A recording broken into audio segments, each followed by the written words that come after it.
Clint Eastwood canceled the entire town council meeting and rushed to a family being evicted.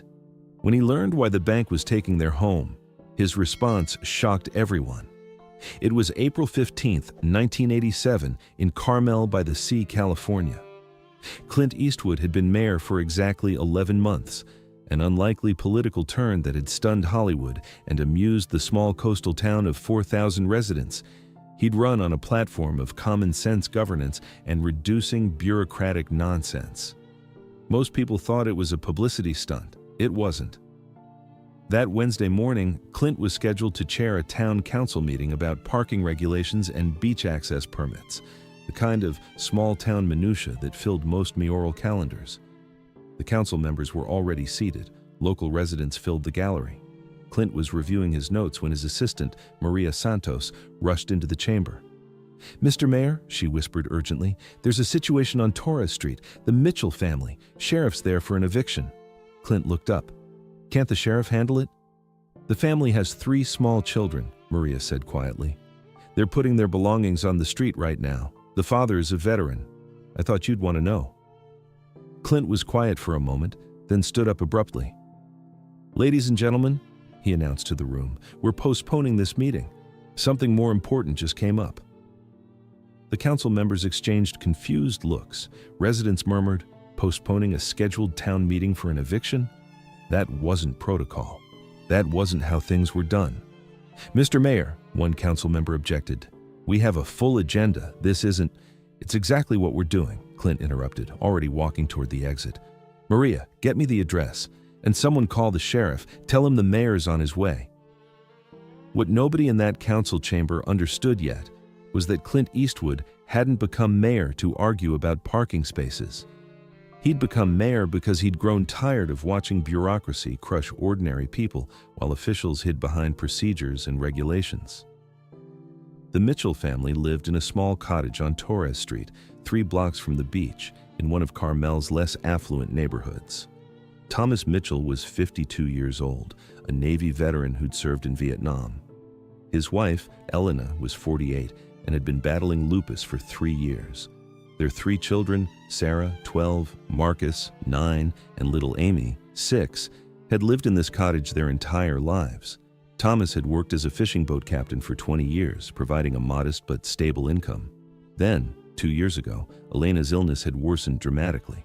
She'd needed specialized treatment that their insurance barely covered. Medical bills piled up. Thomas took out a home equity loan to pay them, confident he could manage the payments. Then, his boat was damaged in a winter storm. The repair costs exceeded his savings. He missed 1 loan payment, then 2, then 3. The bank had shown no flexibility, no willingness to negotiate. Despite Thomas's 20-year payment history, despite Elena's medical emergency, despite his veteran status, the bank had moved for foreclosure. Thomas had tried everything. He'd gone to the bank president personally, begging for a payment plan. Denied.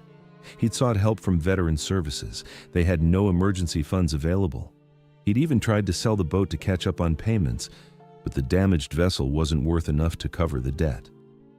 The foreclosure notice had come 3 weeks ago. Eviction scheduled for April 15th.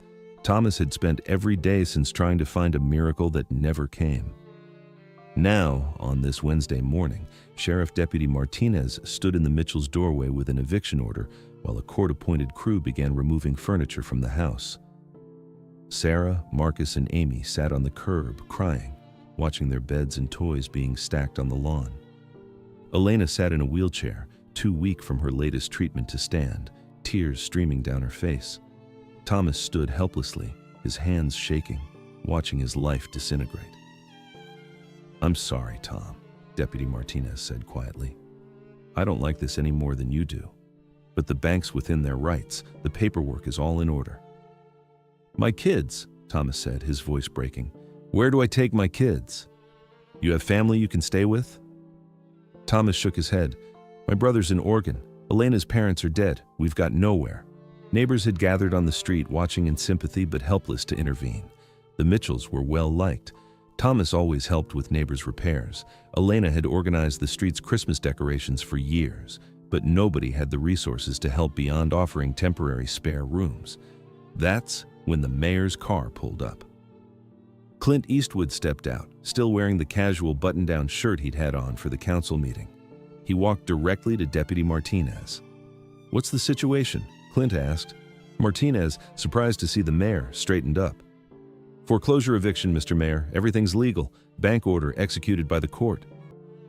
Clint looked at the furniture on the lawn, at the 3 children crying on the curb, at Elena in her wheelchair, at Thomas standing like a man watching his world end. "Who's the homeowner?" Clint asked. "I am," Thomas said, stepping forward. "Thomas Mitchell." "Mr. Mayor, I know this looks bad, but I tried everything. The bank wouldn't work with us. My wife's medical bills." "You're a veteran," Clint said, noticing the Navy cap Thomas was wearing. "Yes, sir. Served 64 to 68, 2 tours." Clint was quiet for a moment, then turned to Martinez. "How much time do I have before they have to be out?"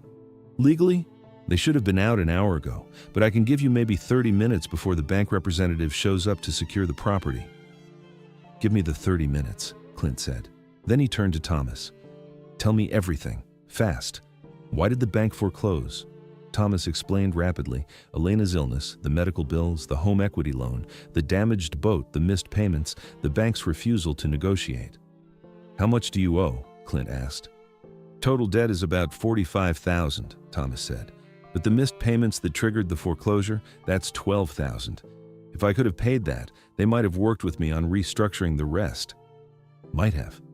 The bank president made it clear he wasn't interested in working with me," Thomas said bitterly. "Said I was a poor credit risk. Said the bank had already shown flexibility by giving me the loan in the first place." Clint looked at the house, a modest cottage, probably worth $200,000, maybe more given Carmel property values. The bank was foreclosing over $12,000 in missed payments on a property worth 20 times that.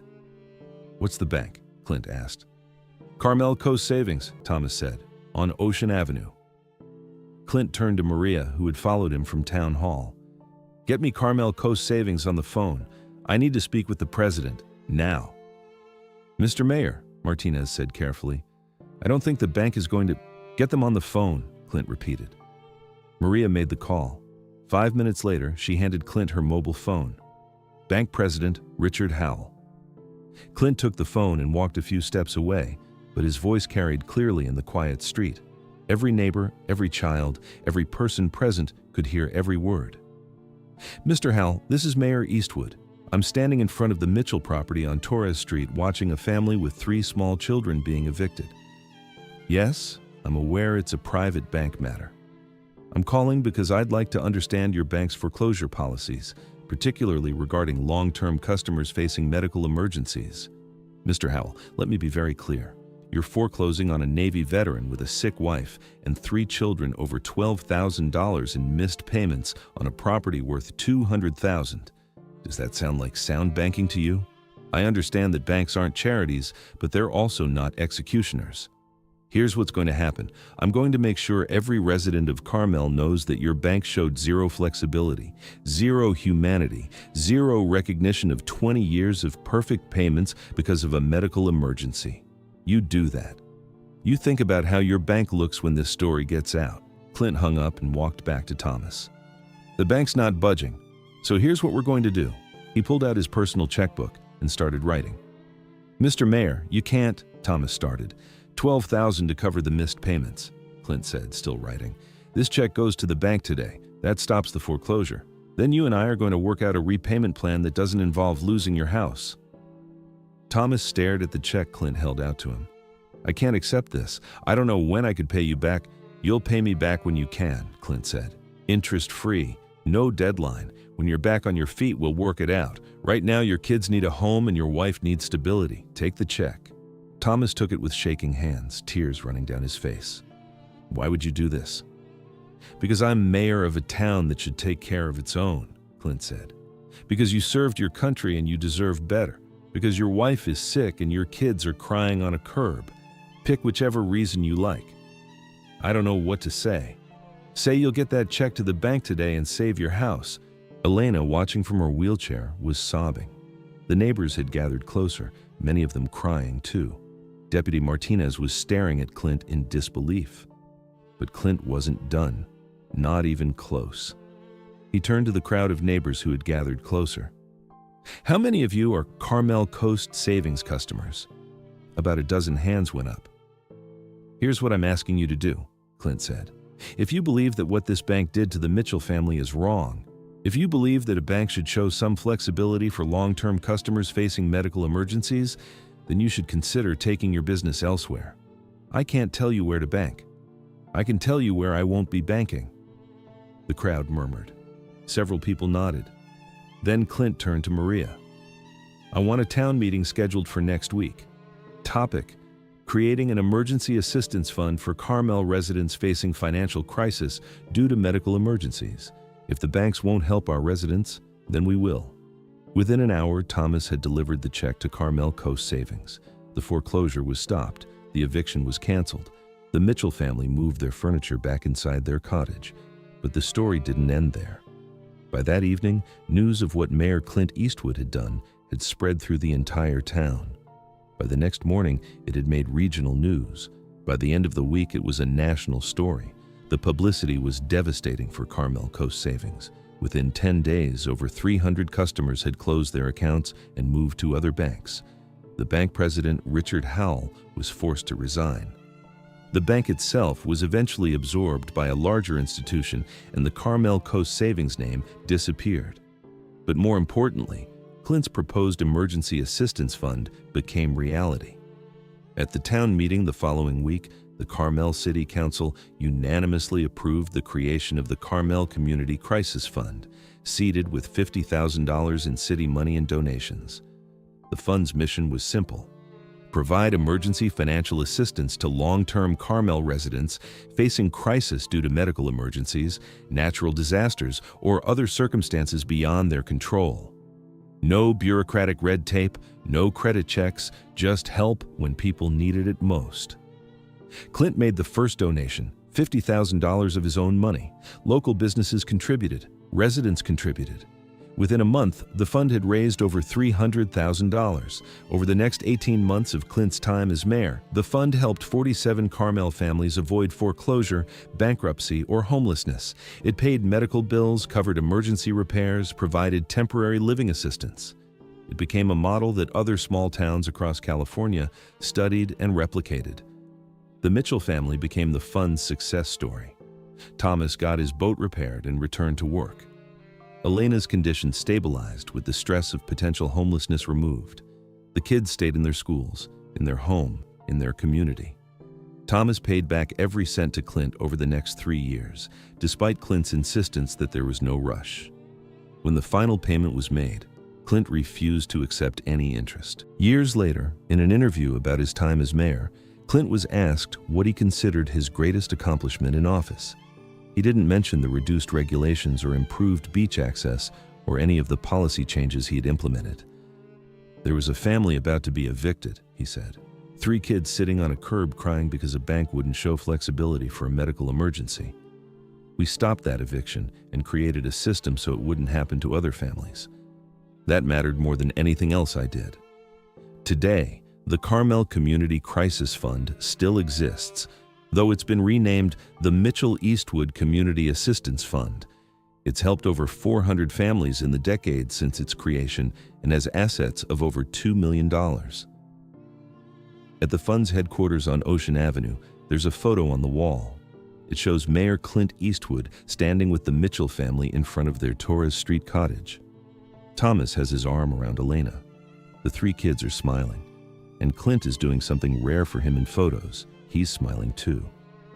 Below the photo is a plaque that reads, April 15th, 1987.